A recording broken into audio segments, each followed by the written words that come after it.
누가 제자입니까? 이거부터 한번 질문 드리고 갈까요? 누가 제자일까요?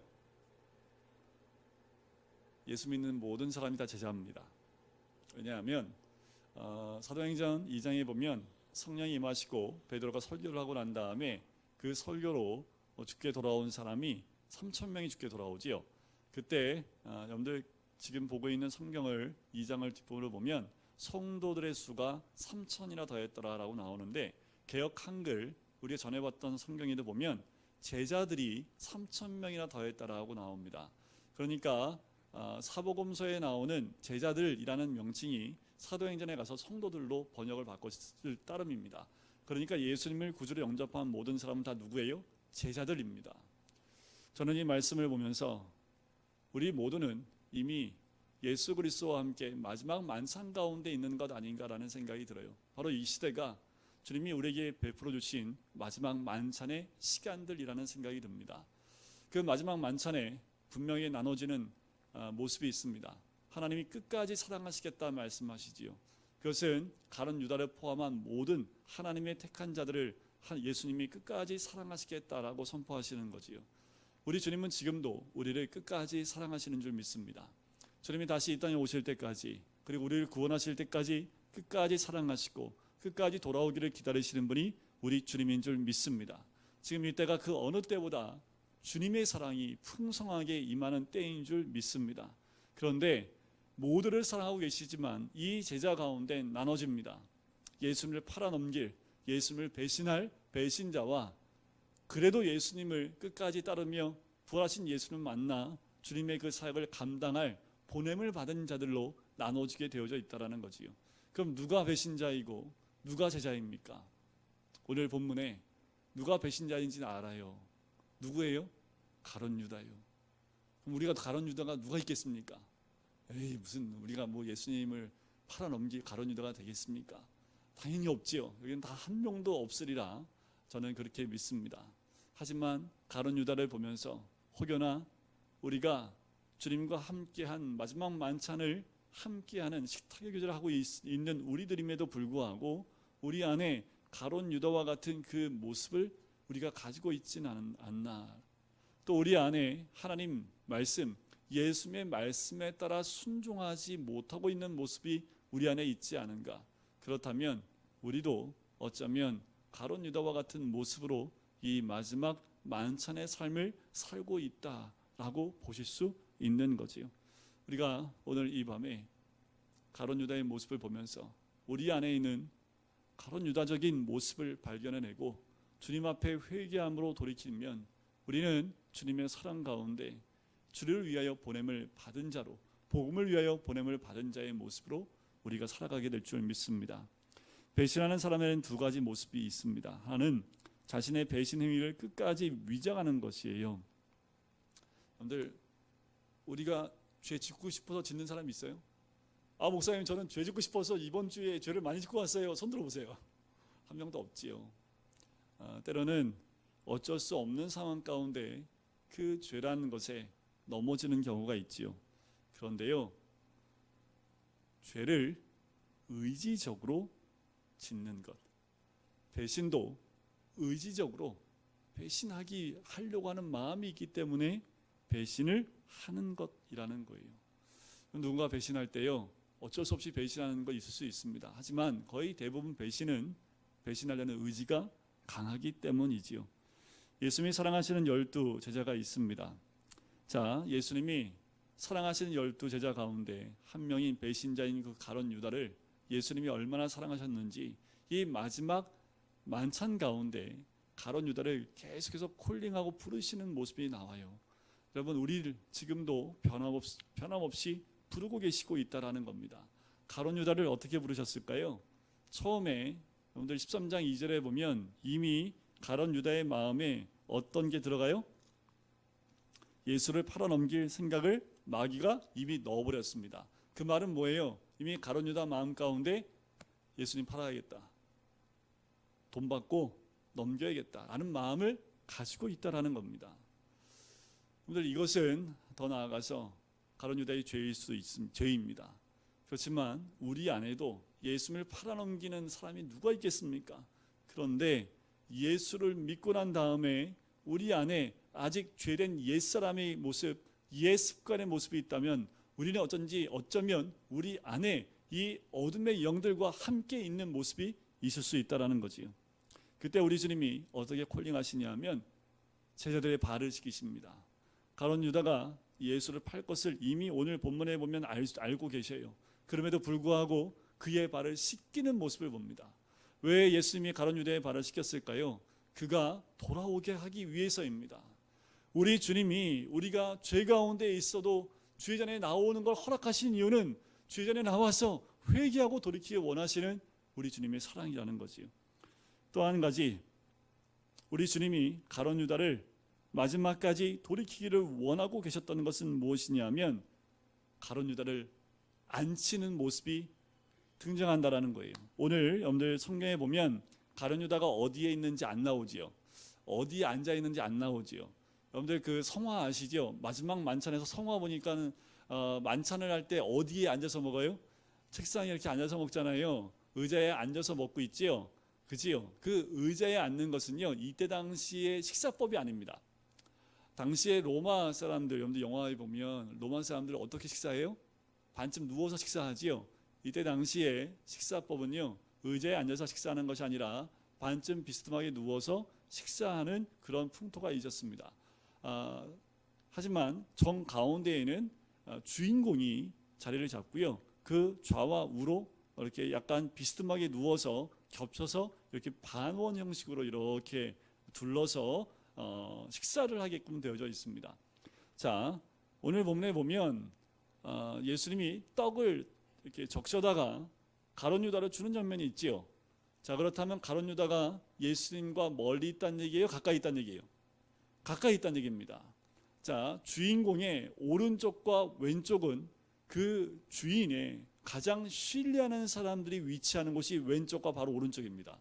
그 가운데 가장 신뢰하는 사람을 어디에 두냐면 왼편에 둬요. 오른편과 왼편이 가장 신뢰하지만 그 가운데 더 신뢰하는 사람이 누구냐면 왼편에 있는 사람입니다. 우리 주님이 오른손잡이였을까요? 왼손잡이? 그건 잘 몰라요. 근데 보통은 다 오른손잡이일 거 아니에요, 그죠? 그러면 보통 왼손잡이라 하더라도 보통 오른손잡이가 많기 때문에 이렇게 왼쪽으로 비스듬하게 눕지요. 그러면 식사를 오른손으로 합니다. 그러면 그 자리에서 떡을 대다가 주려면 오른쪽에 있는 게 더 편해요? 왼쪽에 주는 게 더 편해요? 자, 이게 그림을 그려야 되는데 이렇게 누우면 오른쪽에 있는 사람은 이렇게 누워요. 이렇게 누워버리면 반원이 너무 크기 때문에 반반 겹쳐서 이렇게 비스듬하게 누워 있습니다. 그러니까 여기서 오른쪽에 있는 사람 주려면 이쪽에 있는 사람은 고개를 뒤로 돌려야 되지요. 그래서 이 가룟 유다가 있었던 장소는 예수님의 바로 왼편이었을 것이다 라고 봐요. 그러니까 예수님이 주면 바로 옆에 있는 왼편에 있는 가룟 유다가 받을 수 있는 위치에 있는 거지요. 자, 예수님이 가룟 유다를 그곳에 위치시킨 것, 그것은 암묵적으로 우리 주님이 가룟 유다를 그 마음 가운데 신뢰하고 싶은 마음을 드러낸 거지요. 가룟 유다가 그 자리에 앉으면서 얼마나 마음이 힘들었을까요? 나 지금 예수님 팔려고 하는데 예수님이 가장 신뢰하는 자리에 자기를 앉혀놓은 거예요. 이 가룟 유다가 얼마나 마음에 불편했을까라는 거예요. 얼마나 마음에 도전을 많이 받았을까라는 거지요. 그런데 가룟 유다는 어떻게 해요? 마음을 돌이킬 마음이 전혀 없습니다. 자기는 전혀 문제가 없는 척 하고 있다라는 거예요. 우리가 죄를 졌는데 죄를 안 지은 척 하는 것과 다르지 않습니다. 내 빵을 함께 먹는 사람이 바로 그 사람이 나를 팔 사람이다 라고까지 이야기했는데 가룟 유다는 자기는 아닌 척하고 있다라는 거지요. 여러분, 특별히 저번 주에 보셨던 18절 말씀을 잠깐 보시면 내가 너희 모두를 가리켜 말하는 것이 아니니라 나는 내가 택한 자들이 누구인지 알미라 하면서 이런 말씀하십니다. 그러나 내 떡을 먹는 자가 내게 발꿈치를 들었다는 성경을 응하게 하려는 것이니라. 자, 이 구약의 시편 41편 9절 말씀을 예수님이 다윗의 그 말씀을 딱 인용을 하십니다. 왜 이 말씀을 인용했을까? 또 한 번 이 가룟 유다가 이 말씀을 통해서 마음에 찔림받고 돌이키기 원하는 마음으로 이 말씀을 주는 거예요. 말씀을 듣다 찔림이 되면 회개하고 돌아오는 겁니다. 가룟 유다는 이 말씀을 딱 들었을 때 누구한테 한 말이에요? 자기한테 한 말이죠. 왜냐하면 이 말씀은요, 다윗이 쓴 시편 가운데 41편 가운데 9절에 있는 말씀인데, 이게 어떤 말씀이냐 하면 41편 9절 말씀을 제가 읽어드릴게요. 내가 신뢰하여 내 떡을 나눠 먹던 나의 가까운 친구도 나를 대적하여 그의 발꿈치를 들었나이다. 가장 믿는 사람이 배신을 할 때, 그때 주로 인용했던 말씀이 이 말씀입니다. 가장 나와 함께 했던, 자, 이때 배경이 뭐냐면 압살롬이 배신해서 왕위를 찬탈했을 때 그와 함께 이 음모를 도와줬던 사람이 누구냐 하면 아히도벨이라는 사람입니다. 이 아히도벨은 다윗에게 많은 사랑을 받았던 참모 가운데 한 사람이에요. 이 두 사람이 가장 이 다윗의 친애를 받고 사랑을 받고 가장 가까이 뒀던 이 두 사람이 이 다윗의 배신을 한 거지요. 그래서 다윗이 이 말씀을 적은 겁니다. 그래서 유대인들도 누군가 가까이 있는 사람이 자신한테 배신을 하거나 하면 이 말씀을 그대로 사용하기도 했다고 해요. 그러니까 예수님이 이 말씀을 했던 건 뭐예요? 가장 내가 신뢰하고 가까이 있는 그 사람이 나를 팔 것이다 라고 이야기하시는 거고, 이 말씀을 들을 때 제자들은 모르는 거지요. 근데 누구는 알아요? 가룟 유다는 알아요. 우리가 죄 때문에 마음이 힘든 건 누구는 알아요? 주님은 알아요. 근데 누구는 몰라요? 우리는 몰라요. 주님과 그 사람만 아는 거지요. 가룟 유다는 이 말씀을 듣고도 돌이키지 않습니다. 왜 그럴까요? 불신앙과 자기가 이미 예수를 팔려는 마음을 마음에 먹었기 때문에 아무리 예수님이 이 말씀을 던져줘도 그 마음의 돌이킴이 없는 거지요.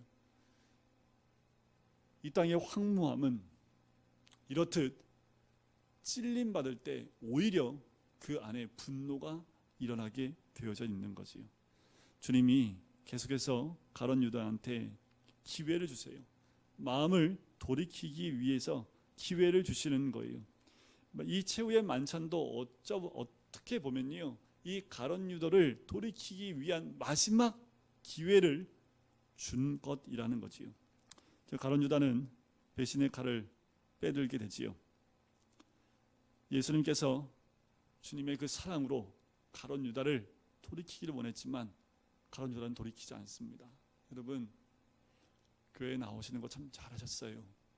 예배에 나오시는 거 참 잘하셨습니다. 여기 나올 때 여러 가지 선택이 많으셨을 거예요. 그럼에도 불구하고 이곳에 나와 있는 것 하나만으로도 하나님의 큰 은혜가 있습니다. 더 나아가서 더 큰 은혜는 뭐냐면 주의 말씀에 내가 돌이키는 겁니다. 주님이 나를 이곳에 오기까지 나를 불러주셨다면 주의 말씀에 내가 회개하고 돌이키는 것이 하나님의 더 큰 은혜인 줄 믿습니다. 끝까지 가룟 유다가 회개하지 않았을 때 예수님 마음이 얼마나 괴로우셨을까라는 거예요. 자녀들 가운데 말 진짜 안 듣는 자녀가 끝까지 안 돌아오면 부모의 마음은 참 아픕니다. 얼마나 아플까요? 가장 큰 아픔은 믿음에서 떠난 자식을 볼 때 그보다 더 큰 아픔이 어디 있겠습니까? 우리 주님 12제자 가운데 가룟 유다가 자신을 팔 것을 이미 아셨고 그가 회개하고 돌아오기를 원하셨던 마음인 그 마음에 이 모든 걸 준비했는데 돌이키지 않아요. 얼마나 마음이 아프셨을까? 그럼에도 불구하고 계속 기회를 주는 것, 예수님이 앞으로 될 일을 미리 말씀하시는 이유는 무엇이냐면 가룟 유다의 배신 행위가요, 가룟 유다의 문제로 끝나는 것이 아니라 이 제자 12명의 공동체에 굉장히 큰 영향을 미칠 수 있기 때문에 그래요. 12제자들 함께 동고동락했던 12제자가 중에 한 명인 가룟 유다가 예수님을 팔 것을 예수님이 미리 말해주지 않으면 제자들이 나중에 이것 때문에 충격을 받고 이 공동체가 무너질 수 있기 때문에 우리 주님이 먼저 이 말씀을 통해서 제자들을 세워나가는 거지요. 나중에 제자들은 이런 반문을 할 수도 있습니다. 주님 알고 계셨으면 먼저 막아주시면 되지 않았습니까? 라고 얘기할 수도 있겠지요. 주님께서 그 엄청난 일을 모르고 계시는 것도 아닐 텐데, 자, 마지막 순간까지 예수님은 최선을 다하셨지만 가룟 유다는 자신의 길로 갔습니다. 어떻게 알았을까요? 예수님이 십자가를 지시고 부활하시고 난 다음에 이 요한복음을 쓴 사도 요한은 알고 있었던 거지요. 주님이 우리는 그때 몰랐지만 가룟 유다에게 수없이 많이 돌이킬 수 있는 말씀과 또 콜링을 하셨다라는 것을 이 사도 요한은 알고 있었던 거지요. 따라서 제자들이 이런 사실을 알게 되었을 때 혹시 믿음에 흔들리지 않도록 그렇게 미리 말씀해 주신 이유가 된 거지요. 20절에 보면 내가 진실로 진실로 너희에게 이르노니 내가 보낸 자를 영접하는 자는 나를 영접하는 것이요 나를 영접하는 자는 나를 보내신 이를 영접하는 것이니라. 자, 예수님이 가룟 유다를 끝까지 품으려 하신 이유가 바로 이 구원의 메시지, 그것을 전하기 위함이라는 거예요. 가룟 유다의 배신은 예수님이 이루시는 구원의 진리를 바꾸지 못한다라는 겁니다. 예수님의 십자가 사역과 가룟 유다의 배신이 주님의 그 복음을 막을 수 없다라는 거지요. 결코 변할 수 없는 진리 중에 하나가 바로 예수님이 메시아라는 것입니다. 가룟 유다가 배신하고 아무리 세상이 뒤바뀌고 어떤 일이 있어도 우리 주님이 메시아이고 구세주임을 거부할 수 없다라는 거예요. 이 예언을 맞으신 예수님의 마음이 심히 괴롭다라고 이야기를 합니다. 예수님은 가룟 유다가 문 밖으로 나갈 때까지 계속해서 가룟 유다를 부르시고 또 회유하시고 또 회개할 수 있도록 생각을 바꾸고 돌아오게 할 수 있도록 계속해서 그를 강권적으로 옆에서 계속 이야기하시는 것을 볼 수 있어요. 예수께서 이렇게 말씀하시고 나서 심령이 몹시 괴로워하셨다라고 21절에 얘기하지요. 심령이 괴로워 증언하여 이르시되라고 하지요. 얼마나 괴로웠으면 이렇게 말씀하셨을까요? 그런데 지금도 우리 주님 괴로워하십니다. 뭐 때문에 괴로워하실까요? 지금 이 땅에 수없이 많은 제자들이 있습니다. 교회에 나오는 너무나 많은 제자들이 있는데 이들 가운데 가룟 유다와 같이 돌이키지 못하는 너무나 많은 영혼들이 있음에 우리 주님이 똑같이 괴로워하는 그 마음이 있지 않으시겠습니까? 여러분들, 우리는 예수님을 괴롭게 하는 사람이 안 됐으면 좋겠습니다.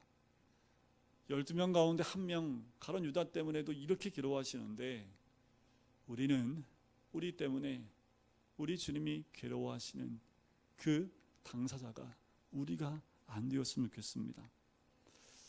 어떤 목사님이 그러시더라고요. 국회의원 가운데 기독교인이 100명이 넘는 데입니다. 근데 그 사람들 지금 뭐 하고 있는지 모르겠다고 하나님 말씀을 오도하고 하나님 말씀에 반대되어지는 법안이 상정되려고 하는데 그걸 막지 않고 있는 그 사람들이 도대체 기독교인인지 모르겠다고, 그들이 당의 소리는 따라가면서 하나님의 소리는 무시하고 있는 그 사람들이 진짜 교회 다니고 예수를 믿는 사람 맞는지 모르겠다고 어떤 목사님이 정말 피를 토하는 모습으로 선포하시더라고요. 그래요. 그거는 목사들의 잘못입니다. 국회로 보내기 전에 제자 훈련 제대로 시켜서 보냈어야 되는데 그냥 껍데기만 그냥 이렇게 색깔만 이렇게 칠해가지고 그냥 보내니까 속은 하나도 안 바뀌어가지고 국회에 가서도 하나님 두려워하지 않고 당을 두려워해요. 당론이 결정되면 하나님의 말씀이 어떻든 간에 상관없습니다. 그냥 당론 쫓아가는 거예요. 분명히 잘못된 것에 대해서 잘못됐다고 얘기하고 그 당에서 내침을 당한다 할지라도 정확하게 잘못된 것은 잘못됐다고 얘기할 수 있어야 되는데 그걸 못하는 거죠. 우리 하나님 얼마나 마음이 힘드실까, 얼마나 괴로우실까라는 거예요. 먼저 우리가 주님의 마음을 괴롭게 하는 사람이 되지 않았으면 좋겠습니다. 그러면서 우리 주님 말씀하시죠. 내가 진실로 진실로 너희에게 이르노니 너희 중 하나가 나를 팔리라 라는 겁니다. 여러분들 두려워하셔야 됩니다. 제가 처음에 말씀드렸죠. 지금 이 시간이 주님이 우리와 함께하는 마지막 만찬의 시간입니다. 이 시대가 우리 주님과 하는 마지막 만찬의 시대일 수 있다는 거예요. 우리 주님 이 마지막 만찬에서 우리한테 얘기하는 거 아닙니까? 너희 가운데 하나가 나를 팔 것이다. 누군지 저도 몰라요. 저일 수도 있겠지요. 누군지 몰라요. 그런데 그런 행동을 할 수 있다라는 겁니다. 사람들은 너무 쉽게 예수님을 믿지 않는다고 얘기합니다.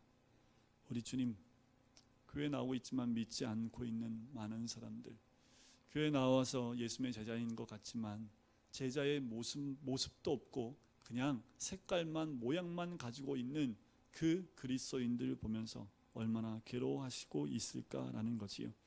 예수님은 모든 사람이 하나님께로 돌아와 회복되기를 원하십니다. 아버지의 품으로 돌아오기를 원하시는 거예요.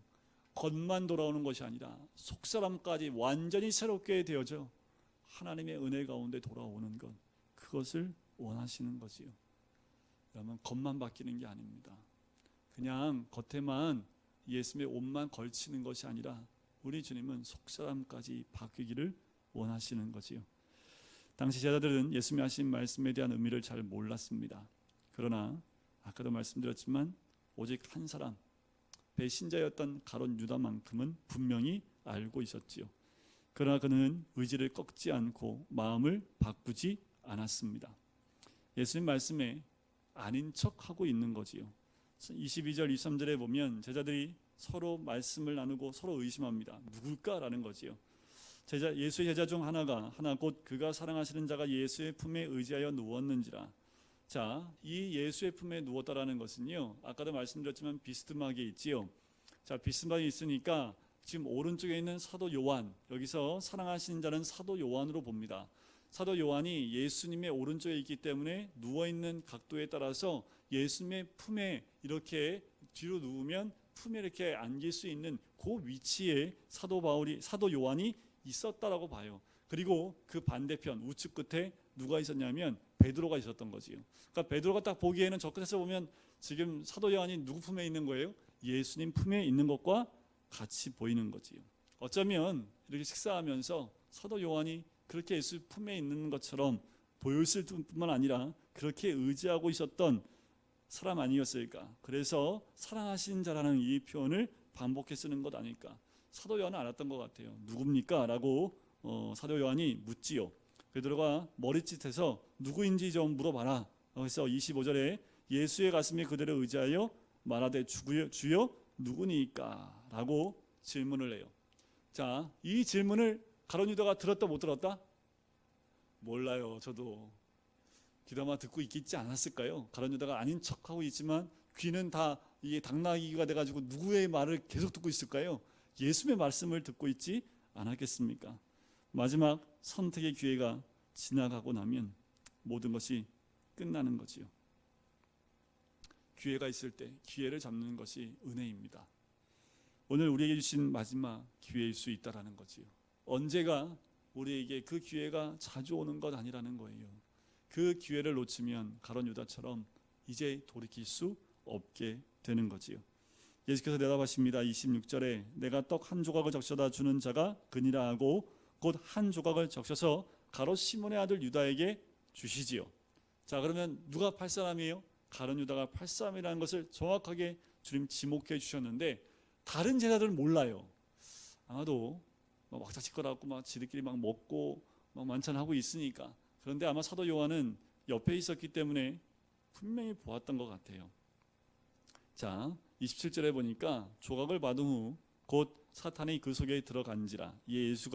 예수께서 유다에게 이르시되 내가 하는 일을 속히 하라 하시니. 자, 제자들이 봤을 때는요, 이런 거지요. 유다가 돈계를 맡고 회계였기 때문에 명절에 쓸 물건을 먼저 사러 가라라고 한 것 아니냐. 왜냐하면 6월절이 오면 6월절 그 저녁부터는요, 상점이 다 문을 닫아버립니다. 그래서 6월절 준비하기 전에 6월절을 준비하기 위해서 그 전날에 필요한 많은 것들을 다 먼저 샀어야 되기 때문에 이렇게 지금 유다한테 이것을 시켰다라고 생각을 하고 있는 거예요. 혹시 가난한 자에게 무엇인가 주라고 하시는 것이라고 생각을 한 거죠. 제자들도 이해를 못했던 겁니다. 자, 여기서 우리가 몇 가지 알 수 있는 것은 첫 번째는 배신은 타락의 신호라는 겁니다. 순종해야 함을 알면서도 하지 않을 때 배신하게 되고 마귀가 찾아오게 된다라는 거예요. 그런데 예수님이 야, 이 나쁜 놈아, 네가 날 팔아먹을 거지, 얘 따 먹어라 이렇게 주셨겠어요? 이건 또 뭐예요? 가룟 유다한테 돌이키는 마지막 콕 집어서 너야. 가룟 유다가 자기는 아닌 척하고 있어서 예수님이 모를 거라고 생각했지만 예수님은 다 알고 있는 거지.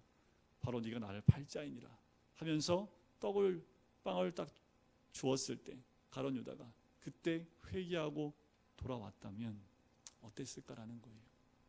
주님은 지금도 우리에게 돌이키길 원하고 주님 앞에 다시 돌아오기를 원하시는 것입니다. 중요한 것은 우리의 의지의 선택입니다. 지금도 주께로 돌아와 주의 말씀에 순종하는 삶을 살겠다 의지적으로 결단하는 것. 내가 안 믿겠다고 하는 것도 내 의지입니다. 내가 믿겠다고 하는 것도 의지이지요. 아담과 하와가 선악을 따먹겠다 하는 것도 그들의 의지지요. 모에 홀려가지고 사단이 아담과 하와를 이렇게 꼬실라이제이션 해가지고 야 이거 먹어봐 해서 막 자기는 먹기 싫었는데 얘가 따서 입에다 넣어줬어요. 그런 거 없습니다. 자기가 의지적으로 따서 먹은 거지요. 그것이 바로 죄였고 선악과를 따먹음과 동시에 이제 사단에게 그 마음까지 송두리째 다 빼앗겨 버리게 된 거지요. 그래서 중요한 게 의지적 선택입니다. 알면서도 순종하지 않고 의지적으로 불순종한다면 곧 사탄이 그 마음을 사로잡을 수밖에 없다라는 거지요. 두 번째는 기회를 놓쳐서는 안 된다라는 거예요. 성령이 임하시면 갈등이 옵니다. 근데 왜 이렇게 갈등이 오지? 당연한 거예요. 성령이 임하시면 갈등이 와요. 성령이 임하시면요, 오늘 규모기도에 갈까 말까 하고 성령 역사하신 겁니다. 갈등이 생긴 건 무조건 성령이 역사하신 거예요. 믿을까 말까? 성령이 역사하신 거예요. 성령이 역사 안 하면 믿을까 말까 생각도 안 해요. 안 믿지. 성령이 역사하시니까 믿을까 말까? 성령이 역사하시니까 오늘 예배에 갈까 말까? 이런 갈등이 있게 되는 거죠. 신앙의 갈등이 있는 것. 우리가 믿음 가운데 갈등이 있는 것은 성령의 역사이기도 합니다. 그때 우리가 의지를 갖고 예수님을 선택하는 것. 그러면 축복이 따라옵니다. 그런데 의지적으로 예수를 선택하지 않으면, 예수를 거부하면 그 반대인 어둠의 세력이 그에게 밀려올 수밖에 없다라는 거예요. 그래서 우리는 그리스도의 옷을 입어야 합니다. 예수 그리스도를 바라보면서, 여러분, 예수 그리스도를 바라보면 모든 이론과 이성과 지식과 경험을 뛰어넘게 되는 거예요. 우리 이성이 이해가 돼서 예수를 믿을 수 있는 거 아닙니다. 우리가 지식이 많아야지 예수를 믿을 수 있는 거 아닙니다. 어느 정도의 경험이 있어야지 예수를 믿을 수 있는 거 아닙니다. 이거 얼마나 불공정해요. 요새 공정 하도 이 공정 이 말이 너무 많이 나와갖고 막 뭐가 공정인지 모르겠습니다. 이 말 들으면 이게 공정인 것 같고 저 말 들으면 이게 공정인 것 같고. 만약에 예수 믿는 게요, 지식이 대학교 나와야지 예수 믿을 수 있다고 하면 이게 공정해요? 아니, 대학 못 나올 수도 있잖아요. 근데 대학 나와야지 예수 믿을 수 있다면 이게 얼마나 불공정해요. 또 책을 100권 읽어야지 예수 믿을 수 있다. 이거 얼마나 불공정해요. 왜 1년에 한 권도 안 읽는데 100권을 읽어야 된다고 하면 얼마나 불공정해요. 여러분, 우리가 어떤 경험이 채워져야지, 경험치가 채워져야지 예수를 믿을 수 있다고 한다면 우리 모든 그 경험을 하기 위해서 얼마나 노력을 해야 될까요? 하지만 예수를 바라보고 믿는 것은 내 노력이나 이론이나 지식이나 경험을 통해서 하는 것이 아니라는 겁니다. 이성이 있어야 신앙을 갖게 되는 게 아니라는 거예요. 성령이 임하시면 내가 의지적으로 선택하는 겁니다. 예수를 믿기로 내가 결정하고 결단하고 주님 앞에 가고 주님을 바라보는 거예요. 여러분들 이 시간 여기 앉아 있어도요, 예수님 안 볼 거야 하고 의지적으로 눈을 감아버리면 예수님 안 볼 수 있어요. 그런데 집에 있다 하더라도 우리 주님만 바라봐야지 의지적으로 결단하기 시작을 하면 우리 주님만 바라보는 삶이 되고 영접하는 삶이 된다는 겁니다. 중요한 건 내 의지적으로 결단하는 거예요. 마지막 말씀에 보면 유다가 그 조각을 받고 곧 나가니 밤이로라. 근데 니고데모가 예수님 찾아올 때가 언제예요? 밤이었습니다. 성경에서 밤은요 별로 좋은 의미로 쓰여 있지 않습니다. 밤에는 뭐 하는 날이에요? 밤에 잠 안 오시면 그냥 기도하시면 됩니다. 그냥 온라인 하세요. 철야기도 하세요. 철야기도 외에는 그냥 주무시면 됩니다. 밤은 뭐 하는 날이에요? 밤에는 뭐 하라는 거예요?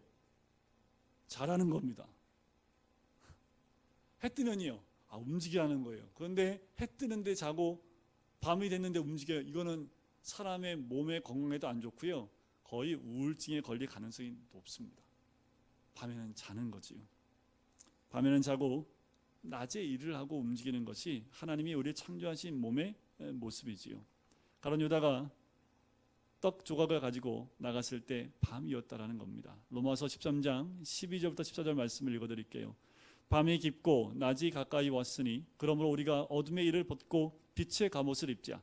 낮에와 같이 단정히 행하고 방탕하거나 술 취하지 말며 음란하거나 호색하지 말며 다투거나 시기하지 말고 오직 주 예수 그리스도의 옷 입고 그리스도로 옷 입고 정욕을 위하여 육신의 일을 도모하지 말라. 이 말씀 때문에 누가 돌이킨 줄 아세요? 어거스틴입니다. 어거스틴이 탕자의 생활을 청산하는데 이 말씀을 읽고 청산한 거지요. 우리는 밤의 일, 어둠의 일에서 벗어나야 합니다. 우리는 새벽의 사람이 되어야 되고 동이 틀 때 주님 앞에 나오는 사람이 되어야 합니다. 그것은요, 자신의 의지입니다.